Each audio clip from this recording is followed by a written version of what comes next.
Greetings everyone, I'm Scott Rodell here at the Great River Taoist Center, and welcome back for another episode of Chinese Swords and Swordsmanship.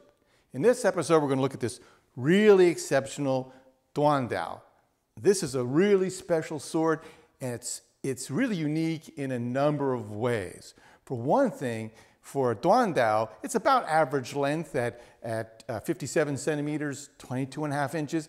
That's just a little bit shorter than the standard, which would be about 25 inches. There wasn't any kind of official standard, but they generally in about that kind of range. 25, 26 might be the longest. 22, this kind of length is about the shortest. It gets shorter than that, it really starts to be really more of a dagger than a short sword. But these Duandao or short sabers, you might call it a Chinese cutlass, are generally more of this kind of shape, this goose quill or willow leaf kind of shape. This is the oxtail or New Wei Dao form, so that makes it a little bit different. But what's really exceptional about it is its weight. This is a really heavy piece. It weighs 1,040 grams, that's 2.5 pounds. 2.5 pounds for a full-length Dao would be really, really heavy and difficult to control. So already just the weight makes this an exceptional piece, kind of sword that only somebody with a lot of training could really wield effectively. It's also very interesting in the way it has been decorated. This has been really finely done. Unfortunately, time has been a little bit unkind to there's a little bit of pitting here and there. The fullers are really oxidized, you could say. They could be cleaned by a good polisher who knows what he's doing, could clean that up. But it's still really in great shape. And what's really interesting is when you look down the spine here, it has these teeth that go from one end all the way up to the tip. And in between each one of those little grooves, each one of those had to be individually, carefully filed to shape, are little ridges with 3 little grooves on top of each one. So there's a tremendous amount of work that went into decorating the back of this blade.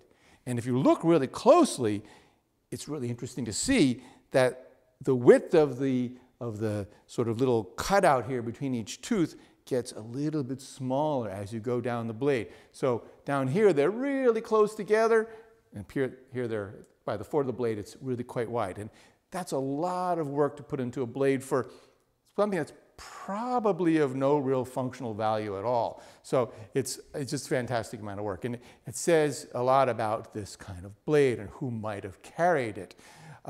Also, you know, when you wield this sword, it's really clear that whoever trained with this had to be somebody who really put time into their training. When you deflect and cut with this is like hitting with an axe. This is a really heavy cut. Boom, you come down and hit. It's very solid, robust cut. This little Duandao short saber can deliver a really devastating cut.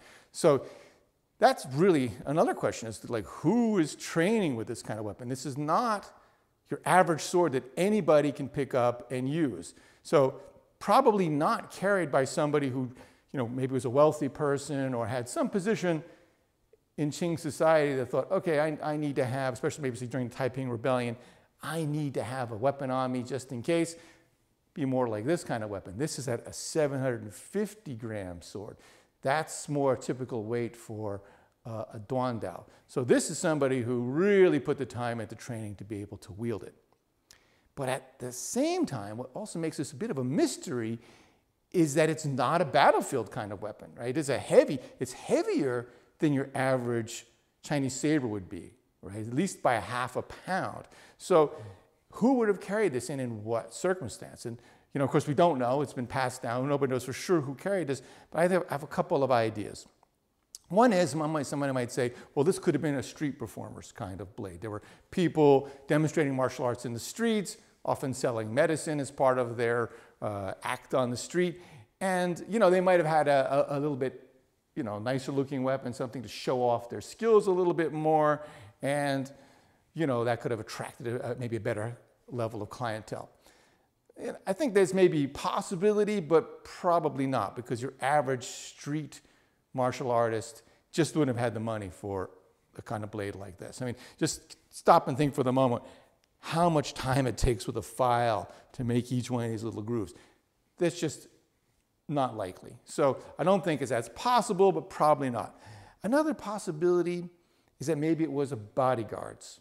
A bodyguard who would have been, again, usually not that well paid, but maybe had a wealthy patron, or maybe whose boss had the money and gave him a little bit extra so he could get a sword like this.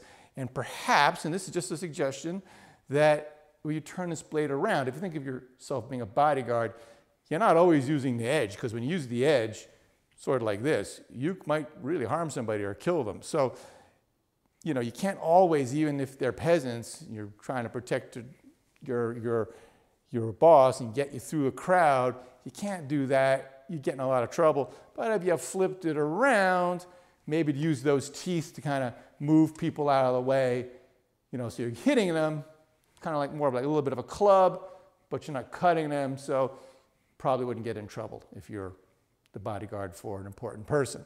So I think that's another possibility, but honestly, that is just kind of an educated guess or educated thought. I think what is probably most likely is that this was owned by a martial arts instructor who had a really good position. Somebody who would have been teaching one of the garrisons, perhaps in Beijing or some major city. And so they had, a good steady income from their job as a military instructor, but then they also could have very well have had Manchu aristocrats, bela, the dukes, or even princes who, with their patronage, giving them private lessons, they would have had some extra money and could have afforded a special kind of sword like this, something that was really, above the average, not what the average guy was going to be carrying at all. So I think that's probably the most possible answer, but the truth is, when it comes to a piece like this, we just never know, and it's interesting to kind of just think about who might have carried it. So very, very interesting, exceptional piece. Interesting in its form, that it's the new way Dao instead of the more typical willow leaf and goose quill. Really heavy blade that only an experienced martial artist is going to be able to wield with any kind of skill, and decorated in a really fantastic fashion. The other thing you'll notice if you take a look at the fittings, the hilt fittings here, I think this really goes with my idea that this was probably not an aristocrat's kind of weapon. There was the occasional wealthy guy who practiced martial arts, but that was really rather rare. Most of the people who were well off, they had people to do fighting, to do their fighting for them, right? So here, these fittings are rather plain. They're very solid. These are really heavy, solid fittings, help balance out the way of the blade, but also, and it looks like they've taken some nicks, seen a little bit of action.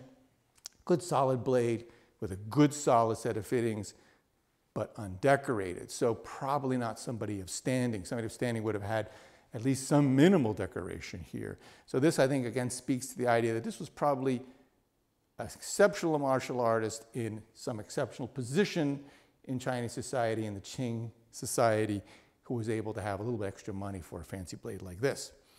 You may have also noticed that the grip is actually also rather short, especially if you take a look at, compare with this one here. I think it probably just broke. It fits okay in my hand. It works. Perhaps that's the way it was made. Perhaps the owner wanted it nice and tight like that. Maybe he had a hand that wasn't particularly big. I have probably an average sized hand, or maybe just slightly smaller than average. And it fits okay for me. But it could have been broken and resized. We wouldn't be able to tell that without breaking it down, which is something we wouldn't do unless it was really necessary. When I look at the end here, where the tang's been peened over, it's been done a long time ago. However, it is dented in a little bit. The pommel, this is a very substantial pommel, has been dented in slightly by the peening. So probably it was a little bit longer at some time, and I guess it was about an inch or so longer, help counterbalance the blade a little bit more and leave you a little more room for your hand. So whoever owned this sword really was an exceptional martial artist. In my book, you really have to practice a lot to be able to wield and handle a sword of this size and weight. Thanks for watching. I hope you enjoyed this episode. If you did, we always appreciate a subscription and hit that bell. Thumbs up is also really appreciated. And if you'd have a look at the link below for the Academy of Chinese Swordsmanship, interested in learning how to wield a sword, please have a look at our website there. Until next time, thanks everybody, and 再见.